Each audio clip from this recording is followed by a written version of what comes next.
Hello everyone, আসসালামু আলাইকুম। কেমন আছেন? আশা করি সবাই ভালো আছেন। আজকে হাঁস রান্না করব। চলেন কীভাবে রান্না করি। এই যে পেঁয়াজটা লাল লাল হয়ে গেলে মশলাটা দিয়ে দিব। মশলাটা ভালো মতন কষিয়ে হাঁসটা দিয়ে দিব। আর হাঁসটা প্রেসার কুকারে রান্না করলে মাংসটা অনেক সফট হয়। এই যে হাঁসটা দিয়ে দিলাম। হাঁসটা ভালো মতন কষিয়ে আলু দিয়ে দিব। আলুর সাথে আজকে কিন্তু দিব রসুন দেবো গোটা গোটা। এই যে কয়েকটা গোটা রসুন দিয়ে দিয়েছি।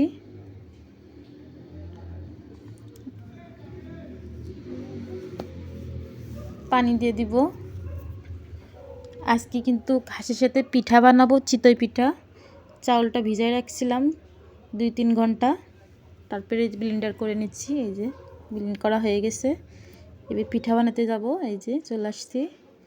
পিঠাটার এর মধ্যে একটু লবণ দিয়েছি, দিয়ে নাড়াচাড়া করে পিঠাটা বানাবো। বেশি নাড়াচাড়া করা লাগবে না, যেহেতু ব্লেন্ডার করছি এই জন্য। আর একটা বাটিতে তেল আর পানি দিয়ে ছাঁচটাকে মুছে নিলাম।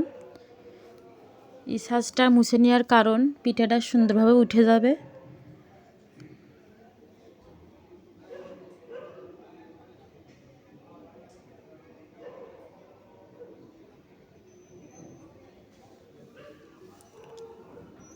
এই যে হয়ে গেছে, ঢাকনাটা দিয়ে দিলাম।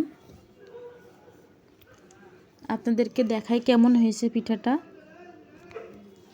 এই যে মাশাআল্লাহ অনেক সুন্দর হয়েছে, ফুলে গেছে পিঠাটা।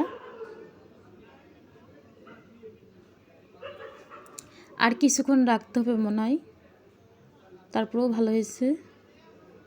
এই দেখেন একটু গোটা দিলেই কিন্তু হয়ে যাচ্ছে। এই যে ইজিভাবে গোটা দিয়েই হয়ে যাচ্ছে। আর পিঠনের পিছন পাট দেখেন কত সুন্দর হয়েছে পিঠার। এই যে হয়ে গেছে পিঠা বানানো, মাংস রান্না করা।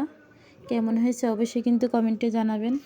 আর আমাদের রান্নার ভিডিও যদি আপনাদের ভালো লেগে থাকে অবশ্যই একটা লাইক, একটা সাবস্ক্রাইব করে দিবেন। আর সবাই ভালো থাকবেন। আল্লাহ হাফেজ।